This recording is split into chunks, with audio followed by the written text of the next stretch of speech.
Have you held any stock in any companies founded in China? I don't believe so. Well, you do own stock in a company known as Elite Depot, don't you? I think that's, I'll have to get back to you. I think it's a law firm and it's a company out of Singapore. Okay, well, no, the company out of Singapore, which is owned by Elite Depot, is the Shein Company, which was founded in China. That company operates out of Taiwan. Well, they changed their headquarters from China back in 2022 to Singapore. You own stock in the company that owns Shein.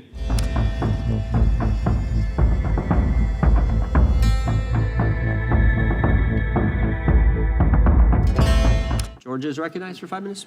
Thank you, Mr. Chairman. Director Patel, thank you for being here today.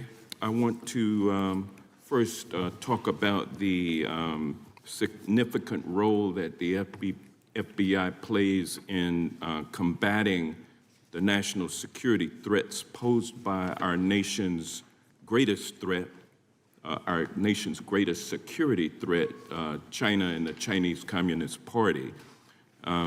It's a fact that China is America's most significant national security threat, isn't that correct? I would say so, sir. And you would agree with me that China wants to dominate the United States of America? I think that's largely their plan. And they want to dominate the world, both militarily and economically, isn't that correct? I think so. And sir, you've been FBI director for the last, 8 months? 7 months, yes. 7 months, and during that time, have you held any stock in any companies founded in China? I don't believe so. Well, you do own stock in a company known as Elite Depot, don't you? Which one, sorry? Elite Depot. You own stock. I think that's, I'll have to get back to you. I think it's a law firm and it's a company out of Singapore. Okay, well, no, the company out of Singapore, which is owned by Elite Depot, is the Shein Company, which was founded in China, correct? That company operates out of Taiwan. Well, they changed their headquarters from China back in 2022 to Singapore for tax purposes, but it's owned by a Chinese billionaire. I think his name is Charlie Zhu, and you own stock in the company that owns Shein. Which I disclosed during my confirmation process. You certainly did. And now, do you still hold that stock in that Chinese company? Pursuant to the Department of Justice, who reviewed my material that was submitted during my confirmation process, I was able to hold certain stocks, and they made the decision. You still hold the stocks that you have? You still hold on to these Chinese stocks, these stocks in this Chinese company? I disagree that it's a Chinese company, but I was in the DOJ, when you're appointed, makes a call on what you can and can't possess. Well, now, let me ask you this. Chinese companies steal trademarks, they produce counterfeit products and sell them over the internet on platforms such as Shein. They steal intellectual property. They steal data from American companies. And to me, it seems inconsistent with your role as FBI director that you would own stock in a company that is based in a country that is the nation's premier national security threat. It's like you are putting your own financial security over the security of the nation. I disagree with that characterization. Well, I think the American people look at it like it's a classic situation of the fox guarding the hen house.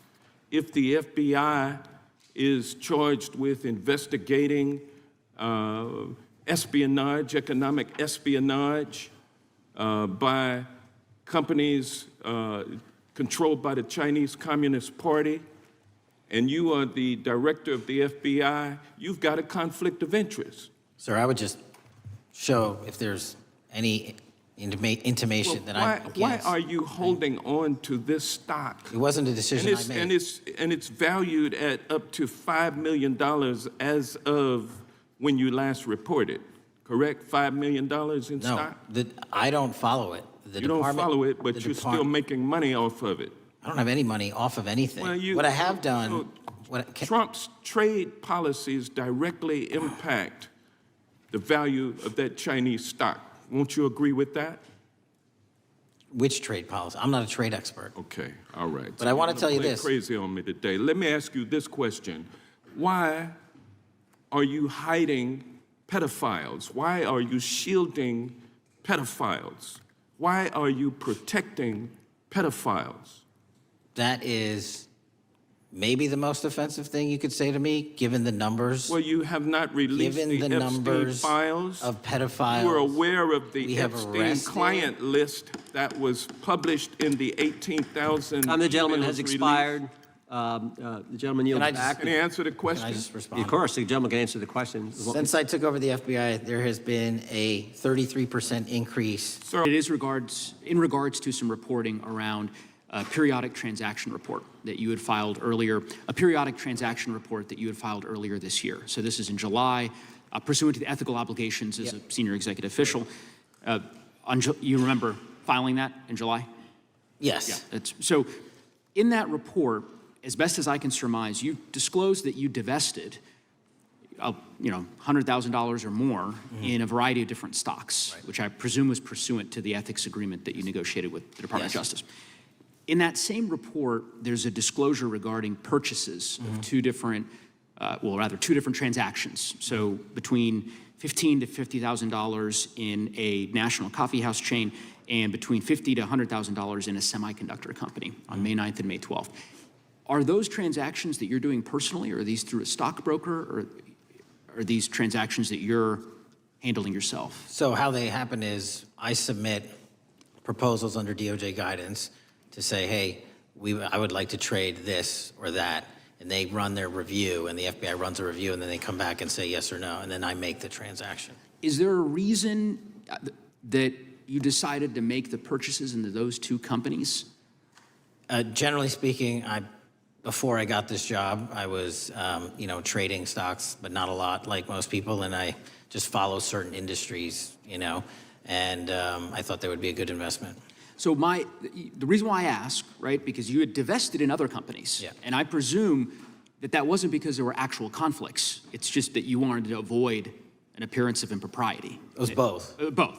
But not all of the companies were conflicts. Whatever they you make divested the from. I don't make the call, they make the call. Sure. Yeah. I guess my point would be, the reason why I ask is, why I said it's not a gotcha question, I have for years led an effort here in Congress to try to ban members of Congress, senior executive officials, from trading stocks. And it's bipartisan in nature. We're working really hard to get that done, Republicans and Democrats. And you can understand, I think, given your role, given the nature of the position that you hold as the leader of the largest law enforcement agency in our country, that divesting entirely, not doing day trading now, I think would be something that would be in the interest of the American people. So I just would hope you would consider that.